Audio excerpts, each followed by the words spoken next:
y tienen que aprender a acoplarse. La serie dura muchísimo tiempo, ¿verdad? Muchos años de transmitirse, muchos capítulos tiene esa serie, pero hay que sacar adelante el asunto porque están solos, naufragando, no hay comida, no hay agua, no hay luz, no hay nada. Entonces tienen que aprender a lidiar con los problemas. Yo creo que todos formamos parte de comunidades. ¿De qué comunidades formamos parte? ¿A qué grupos pertenecemos nosotros? A ver, díganme ustedes. En el trabajo somos comunidad. En la iglesia, con los vecinos. ¿En qué más formamos comunidad? En la familia. Tenemos comunidad en familia, tenemos comunidad en la iglesia, tenemos comunidad en el trabajo, con amigos, ¿verdad? Si alguien, como yo soy tigre de corazón, con comunidades deportivas, ¿verdad? Hay gente con las que nos acoplamos más y sentimos identidad con el grupo, ¿verdad? Entonces, la palabra del Señor nos habla de un reino. El Señor usa ese término, el término reino. Y Jesús describe a sus seguidores como una comunidad. Por eso la lección se llama comunidad en el reino.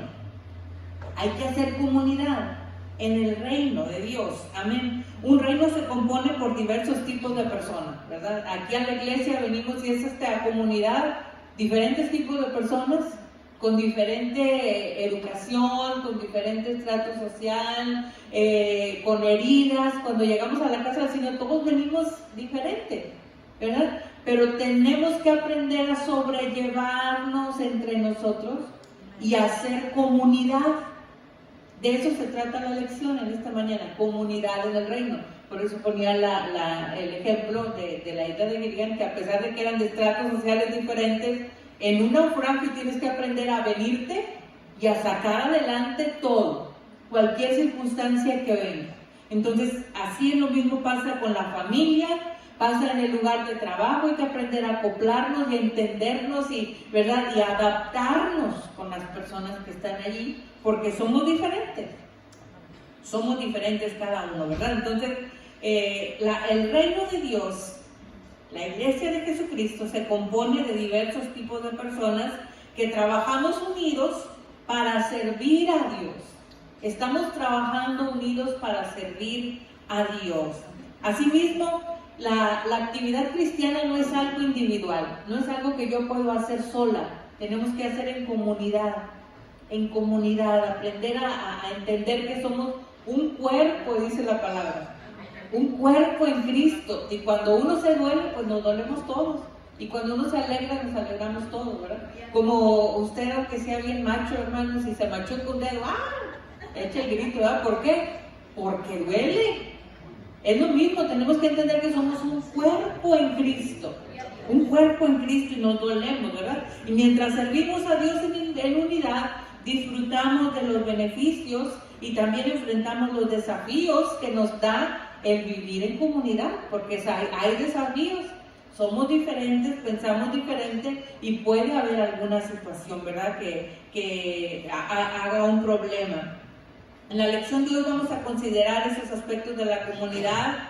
A veces hay tensiones en la comunidad, ¿verdad? Incluso teniendo la gracia de Dios, a veces hay dificultades entre el pueblo de Dios, ¿verdad? Y la gente que viene al reino, a la casa del Señor, viene el conocimiento del Señor, pues viene con problemas. Algunos buscan tener el control, ¿verdad? Todos somos diferentes. Alguna gente quiere tener el control, otros se niegan a someterse a las normas, etcétera, ¿verdad? A veces el conflicto va más allá y tristemente, ¿verdad?, puede llegar a escalar hasta herir sentimientos, involucra a veces tristemente también a llegar a situaciones físicas cuando hay diferencias entre los hermanos. Por eso les digo, aún con la gracia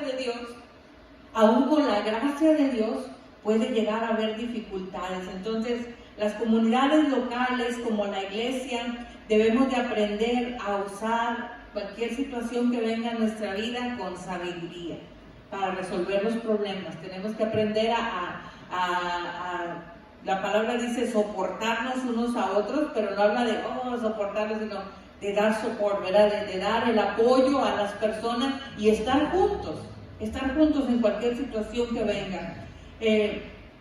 Debemos de aprender a usar la sabiduría de Dios. Mateo capítulo 18, versículo 1 al 5, ahí empieza la lección de esta mañana. Mateo capítulo 18, versículos del 1 al 5, dice la palabra del Señor: en aquel tiempo los discípulos vinieron a Jesús diciendo: ¿quién es el mayor en el reino de los cielos? Y llamando Jesús a un niño, lo puso en medio de ellos y dijo: de cierto os digo, que si no os volvéis y os hacéis como niños, no entraréis en el reino de los cielos. Así que cualquiera que se humille como este niño, ese es el mayor en el reino de los cielos. Y cualquiera que reciba en mi nombre a un niño como este, a mí me recibe. Fíjese, a veces las personas pueden hacer preguntas sin consideración, como los discípulos aquí. ¿Quién es el mayor en el reino de los cielos? Imagínense usted, preguntando a los discípulos, a ver, ¿quién va a ser el mero bueno allá? ¿Verdad? Entre todos nosotros 12, ¿quién? Pedro, Juan, ¿quién va a ser el mero bueno? ¿Quién es el mayor? Imagínense la pregunta. ¿Qué es esto? Pues una situación que puede desencadenar un problema. Ya hay un problema porque ya hay entre ellos estaban hablando, ¿verdad? Y preguntándose a ver quién va a ser el mayor. Jesús les explica que los más grandes en el reino eran los que tenían una fe humilde. Es lo que dice la palabra del Señor, como la tiene un niño, ¿verdad? Los discípulos de Jesús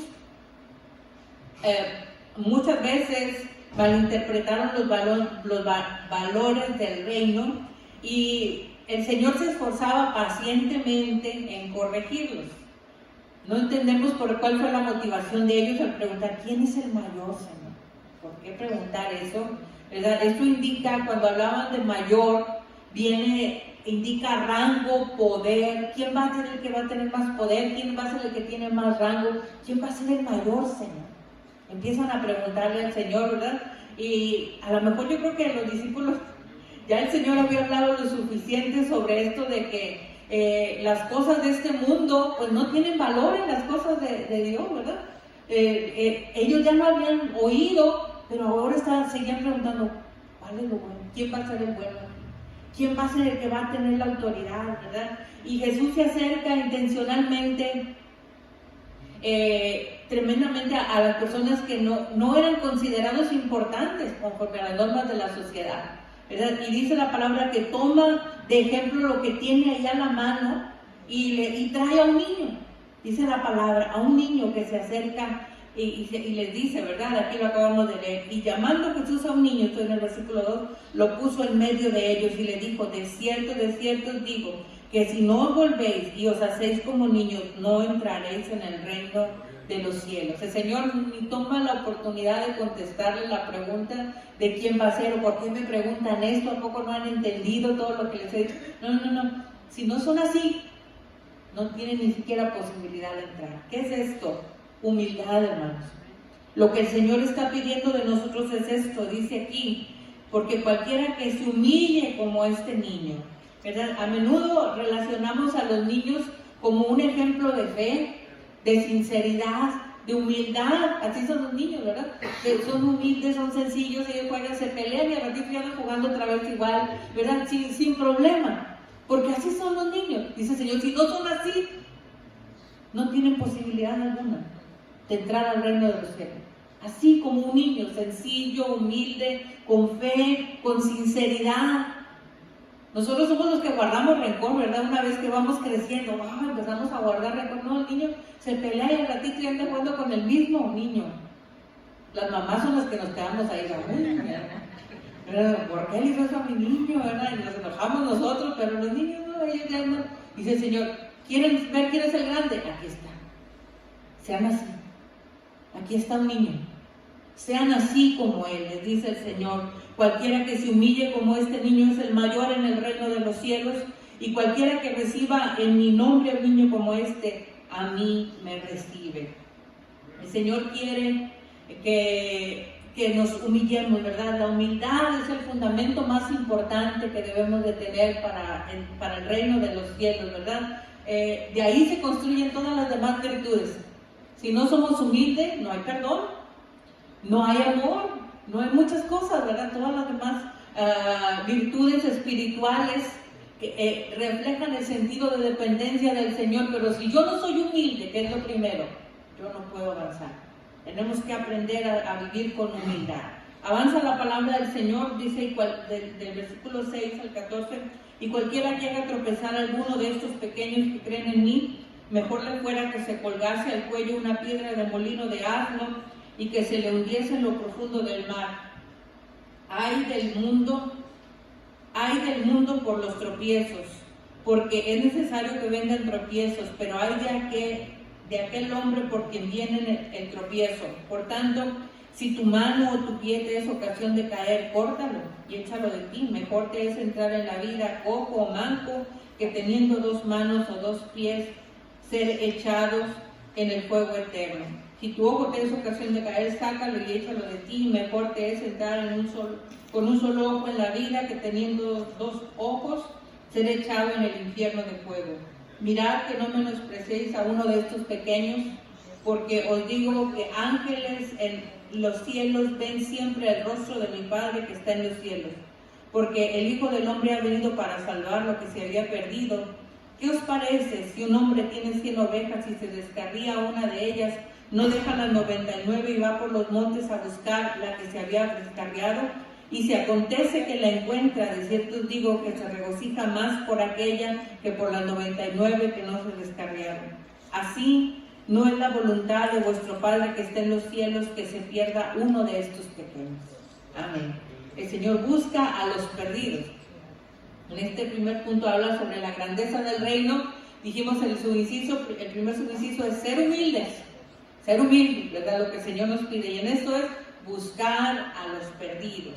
Dios se preocupa por la salvación de cada uno, ¿verdad? De cada ser humano, no solo de aquellos que nos agradan. Tenemos que aprender, ¿verdad?, a entenderlo. Y se da cuenta cuando sus hijos están heridos. Jesús usó estas palabras fuertes para aquellas personas que tientan a otros a pecar o que obstaculizan que vengan a Cristo. Entonces, de eso habla este punto. Jesús les advierte a los creyentes maduros que eviten hacer tropezar, dice la palabra, a sus pequeños, a la gente más nueva, ¿verdad? Los más débiles espirituales que están apenas creciendo, ¿verdad? Una plantita. Él no solo se estaba refiriendo aquí a los niños, sino a todos los que creen en Él, todas las personas, ¿verdad? Ya no está hablando aquí solo de los niños. Entonces, cualquiera que obstaculice la fe de un humilde persona que está empezando a crecer en el Señor, pues la palabra del Señor habla de consecuencias, ¿verdad? Que enfrentará un castigo severo. Jesús dijo que esas personas, fíjese la expresión que usa, estaría mejor si se amarran una piedra de molino en el cuello, ¿verdad? Y se arrojan al mar. Esa era una práctica que hacían los sirios, los griegos y los egipcios. Era la pena capital por ahogamiento. Era una pena capital que hacían ellos. Los amarraban del cuello, ¿verdad?, con una piedra y los aventaban al mar, y era una pena capital que había. Como aquí en Estados Unidos conocemos la inyección letal o la silla eléctrica. Para ellos, los egipcios, los sirios, los griegos, era una pena capital. Los judíos no la practicaban, pero el punto era que Jesús les estaba diciendo con claridad la gravedad del asunto, la gravedad de incurrir en algo así. Entonces, el Señor nos habla de conducirnos con paz, ¿verdad? Cambiar nuestro trato con las personas, de hacerlo de una manera respetuosa, porque debe reflejar el valor, ¿verdad?, que tienen cada persona.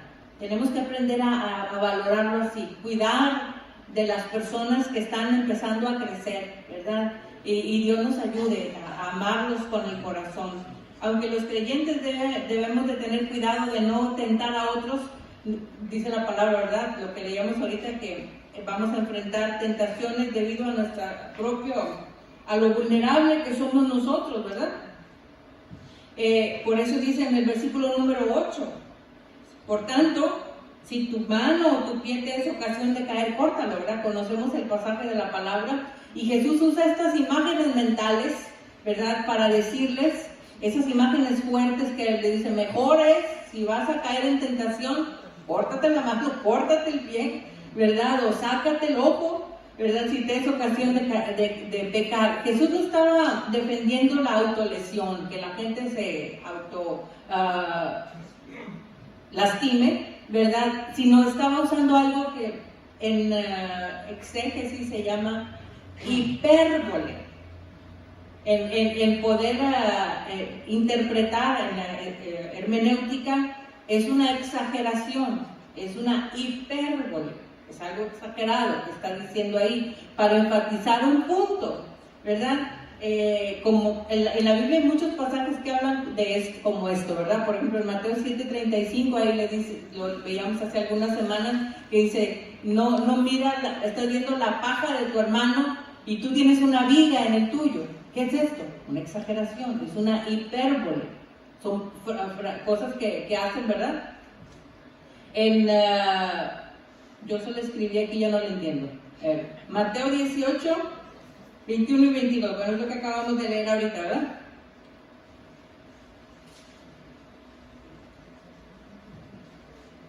En este viene de las veces que tienen que perdonar. ¿Cuántas veces tienes que perdonar? Le dice el Señor. Hasta 70 veces 7. ¿Qué es esto? Vamos a estar contando.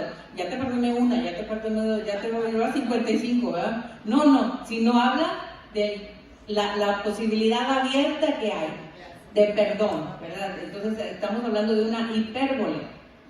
Ok. Mateo 19, 24. Si ya no lo entendí nada, escribí en chino ahora sí. En el 24 dice, otra vez os digo que es más fácil pasar un camello por el ojo de una aguja, ¿verdad? Que entrar un rico en el reino de Dios, les dice el Señor, aquí está en el versículo número 24 del capítulo 19. Es una exageración, es una hipérbole. Pasar un camello por el ojo de una aguja. ¿Cómo es el ojo de una aguja? Pues súper pequeñito, entonces es imposible que ocurra. Es una exageración, es una hipérbole, ¿verdad? A ver, en el 23, 24... otra exageración allí. Guías ciegos, que coláis el mosquito y tragáis el camello, ¿verdad? Cuelas el mosquito, chiquitito, ¿verdad? Pero te tragas un camellón. ¿Qué es esto? Una exageración. Es una hipérbole. Cuando vayan al instituto, los que ya fueron al instituto ya saben, es una hipérbole. Algo que se dice con exageración, ¿verdad? Como nosotros también decimos a veces cosas como eso, ¿verdad? Que decimos, traigo tanta hambre que me comería un caballo, ¿verdad? Es una exageración, ¿verdad? A veces hablamos como eso es lo que habla la palabra aquí, que todo esto que está diciendo, si tu mano te está haciendo caer, córtate. No estamos diciendo exactamente que se la va a cortar, sino que cuidado con esa situación, de que es tan peligroso, ¿verdad? Eso es de lo que está hablando este pasaje. Y Jesús cuenta a partir de ahí, estamos en el capítulo número 18, ¿verdad? Hace una referencia también a la oveja perdida, ¿verdad? En el libro de Lucas, capítulo 15, ahí habla un poco más a detalle sobre el tema, pero aquí en el libro de Mateo lo refiere también. Mirad que no menospreciéis a uno de estos pequeños, en el versículo número 10, ¿verdad? Porque Mateo 18:10, porque os digo que sus ángeles en el cielo ven siempre el rostro de mi Padre que está en los cielos, ¿verdad? Y les habla en el 12, ¿qué os parece? Si un hombre tiene 100 ovejas, ahí habla sobre la parábola de la oveja perdida, se descarría una de ellas, no deja las 99 y va por los montes a buscar a la que se había descarriado. Fíjense qué tremendo es esto, ¿verdad? Como el Señor ama, ¿verdad? A todos, no que el Señor menospreció a las 99, no habla de esto, ellas están seguras ahí donde están, pero va a buscar a la que se perdió, ahí habla del amor del Señor tan grande, ¿verdad? Si esa oveja se aleja del rebaño, o incluso a veces quiere huir de ahí, el buen pastor deja todo lo que tiene, dice la palabra, y va y busca a esa oveja que se perdió. El pastor en la iglesia, en esta historia, es nuestro ejemplo. Nosotros somos los que tenemos que hacer eso, buscar a la que se perdió, amar de esa manera. Este pasaje es para nosotros, ¿verdad? Nos habla el Señor. ¿Qué os parece si un hombre tiene 100 ovejas? Así acontecerá, dice el 13, así acontece que la encuentra, y de cierto digo que se regocija más por aquella que por las 99 que no se descarriaron. Así no es la voluntad de vuestro Padre que está en los cielos, que se pierda uno de estos pequeños. Cuidado, ¿verdad? Con esas pequeñas almas que empiezan a crecer, que Dios nos ayude a amarlas y a estar ahí buscando, ¿verdad? Y cuando alguien deje de venir, no diga, no, pues ya no vino. No, ¿por qué no viniste, hermano? Aquí estamos, te amamos, te extrañamos, queremos que sigas aquí, ¿verdad? Buscarlos y que el Señor nos dé gracia, ¿verdad? Para llegar a esa persona que está en necesidad, porque cada uno tiene necesidad, cada uno estamos pasando por diferentes conflictos y venimos al Señor con diferentes cosas. Entonces, a veces el enemigo es tremendo y cualquier cosita la agarra para meter cosas en nuestra mente. Ya ves, no te quieren, no te hablan, ¿verdad? Pero hay que estar ahí, hay que amarlos, ¿verdad? Y buscarlos, dice la palabra del Señor. Que Dios nos ayude. Avanzamos, hermanos, en esta hora. Disciplinas correctivas de la iglesia. Mateo capítulo 18, versículo 15 al 17. Por tanto, si tu hermano peca contra ti, ve y repréndele, estando tú y él solos. Si te oyere, has ganado a tu hermano. Mas si no te oyere, toma aún contigo a uno o a dos, para que en boca de 2 o 3 testigos conste toda palabra. Si no los oye a ellos, dilo a la iglesia. Y si no oyere a la iglesia, tenle por gentil y publicano. El presidente de Estados Unidos, el presidente Ronald Reagan, dijo una vez: la paz no es la ausencia de conflicto, sino la capacidad de enfrentar el conflicto por medios pacíficos. Los conflictos, ¿verdad? Paz no es ausencia de conflictos. Todos tenemos conflictos, pero ¿cómo lo vamos a enfrentar? ¿Con pleito o de manera pacífica?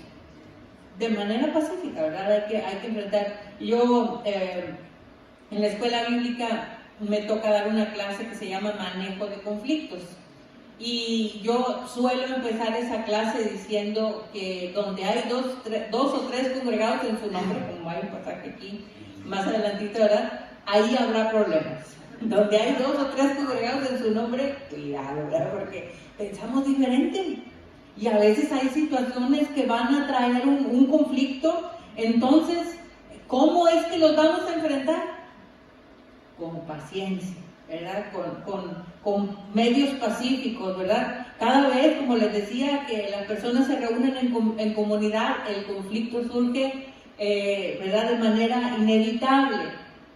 Jesús sabía esto, que el conflicto iba a surgir dentro de la familia de Dios. En todos lados hay conflicto, ¿verdad? Les dije al principio que a qué comunidades pertenecía usted. Pues en su trabajo usted está en comunidad, en la iglesia está en comunidad, en su familia está en comunidad, ¿verdad? Con sus amigos está en comunidad. ¿Cómo enfrentamos las situaciones ahí? Hay que aprender a entendernos. Aunque surjan problemas difíciles, hay que solucionarlos. Cualquier situación que venga a nuestra vida, hay que arreglarlo en el nombre del Señor, ¿verdad? Porque qué triste es que luego hay familias que no se hablan, ¿verdad? Una vez predicaba el pastor que había una familia que tenía años que no se hablaban, y qué triste es, ¿verdad?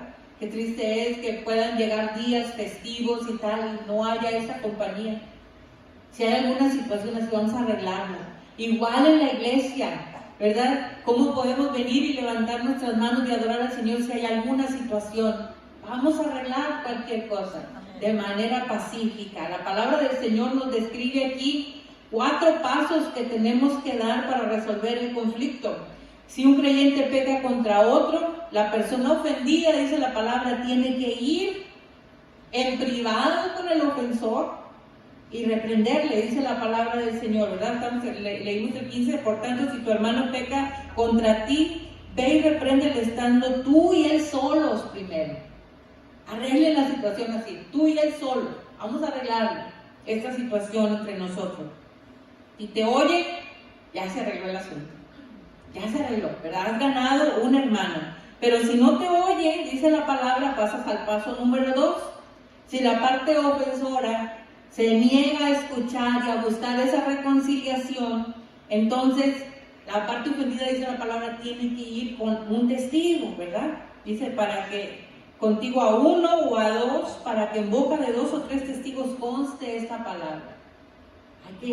Vamos a arreglarlo, hermano. Yo quiero arreglar las cosas contigo, no podemos estar así.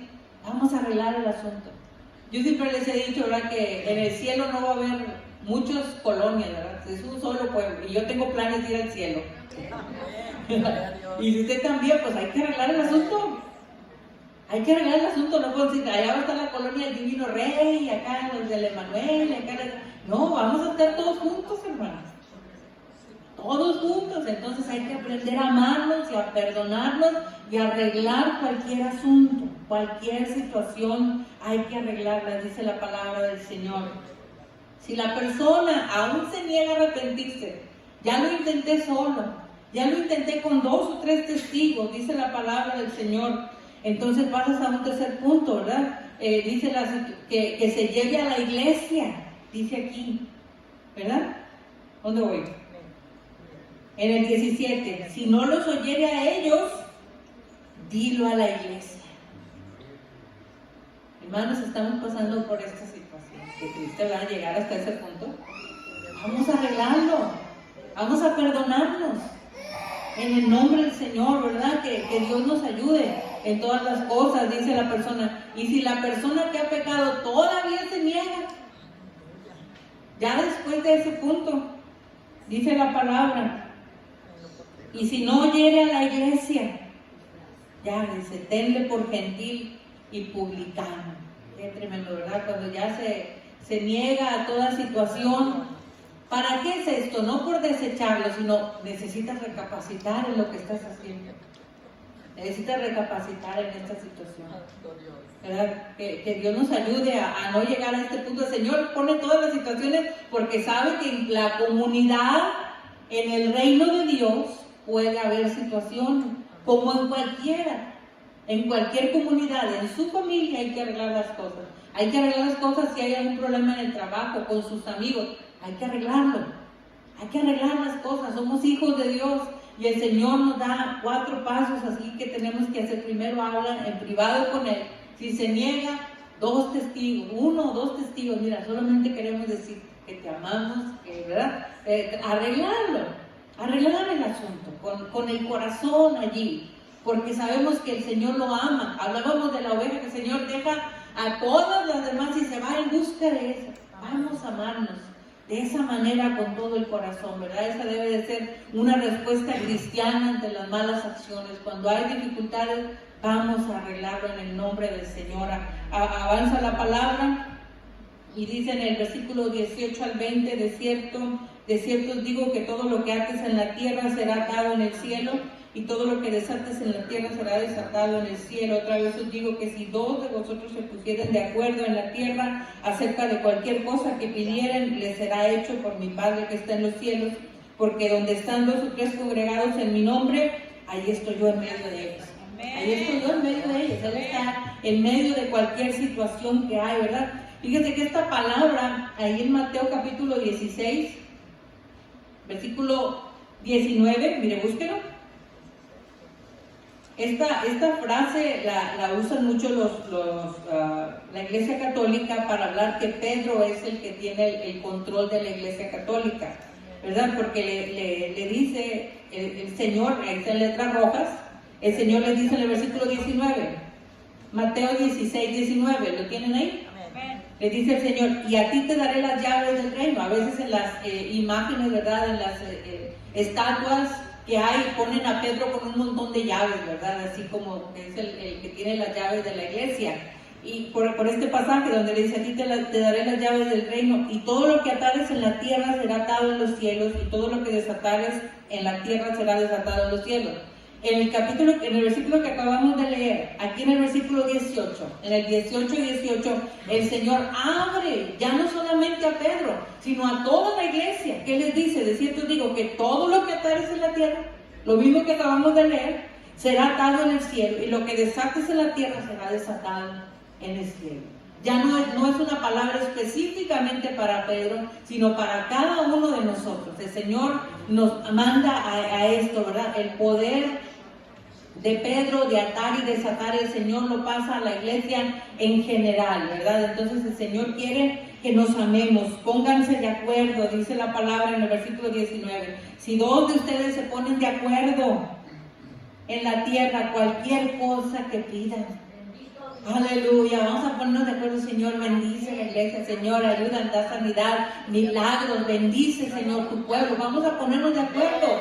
Dice la palabra del Señor, ¿verdad? Y dice la palabra, porque donde están 2 o 3 congregados en mi nombre, ahí estoy. Ahí estoy, dice el Señor. Invoca el nombre del Señor, dice la palabra, para ser salvos. Qué maravilloso es el Señor. El siguiente punto habla sobre el perdón en el reino. Ya tenemos mucha oportunidad de entrar allí. Los 2 deudores, dice la palabra. Nos recordamos ese pasaje, ¿verdad? De un hombre que hizo una deuda increíble, ¿verdad? De 10,000 talentos, dice la palabra del Señor, es lo que debía. Y déjeme decirle cuánto. Equivale 10,000 talentos a 340 toneladas de plata, valorada en millones de dólares en la actualidad. Esa es la deuda que tenía este hombre del que habla la palabra del Señor. Y dice que el rey tenía posibilidad, era el dueño de todo, ¿verdad? De incautar sus propiedades, de quedarse con su familia como esclavo y de meterlo a él a la cárcel a azotarlo, ¿verdad? Y entonces, como hace la IRS aquí, ¿verdad? Si no pagas algo, pues se quedan con todo, igualito, así era la misma situación, ¿verdad? Entonces dice la palabra del Señor que él empieza, no, yo te lo voy a pagar, ¿cuándo le iba a poder pagar esa cantidad de dinero? Es como si a mí tengo una deuda de 10 millones de dólares, te lo voy a pagar, pues ¿cómo? Necesito vivir no sé cuántos años, cuántas vidas para pagar 10 millones de dólares, ¿verdad? Pero dice la palabra que él dice, te lo voy a pagar, ten misericordia. Dice que el rey tuvo misericordia de él y lo soltó. Le perdonó esa deuda impresionante. Y dice la palabra del Señor que nomás saliendo de allí, ¿verdad? Que un siervo, dice el versículo 27, estamos en el 18, el Señor de aquel siervo, movido a misericordia, lo soltó y le perdonó la deuda. Pero saliendo aquel siervo, dice en el 28, halló a uno de sus consiervos que le debían 100 denarios. 100 denarios era una cantidad, digamos, completamente pagable, ¿verdad? De unos miles de dólares, ¿verdad? Y dice que lo mismo, en el mismo escenario, ¿verdad? Nomás sin tantos millones. Y le dice, por favor, perdóname, te lo voy a pagar. Dijo, no, Señor, dice, lo agarraba el pescuezo, ¿verdad? ¿Me lo pagas? No me lo has pagado, ¿verdad? Y empezó así. Entonces, amigos de él, dice la palabra, oyeron lo que pasaba aquí. En el 31, viendo sus consiervos lo que pasaba, se entristecieron mucho y refirieron a su señor todo lo que había acontecido. Entonces él llamándole les dijo, siervo malvado, toda aquella deuda te perdoné porque me rogaste. ¿No debías tú también tener misericordia? Entonces el Señor enojado lo entregó a los verdugos hasta que pagase todo lo que debía. O sea, ¿cuándo iba a pagar? Nunca, iba a estar ahí para siempre. Así también mi Padre Celestial hará con vosotros si no perdonáis de todo corazón cada uno a su hermano sus ofensas. ¿Cuál es la analogía de esta parábola? Pues, si el Señor nos ha perdonado tanto, hermanos, a nosotros, como esa deuda impagable, ¿con qué le pagamos al Señor? Y cuando alguien nos hace una pequeña ofensa, lo agarramos del pescuezo. ¿Por qué? ¿Por qué? ¿Están aquí, hermanos? No se distraigan con los muchachos. Ellos nomás van a sentarse. ¿Ok?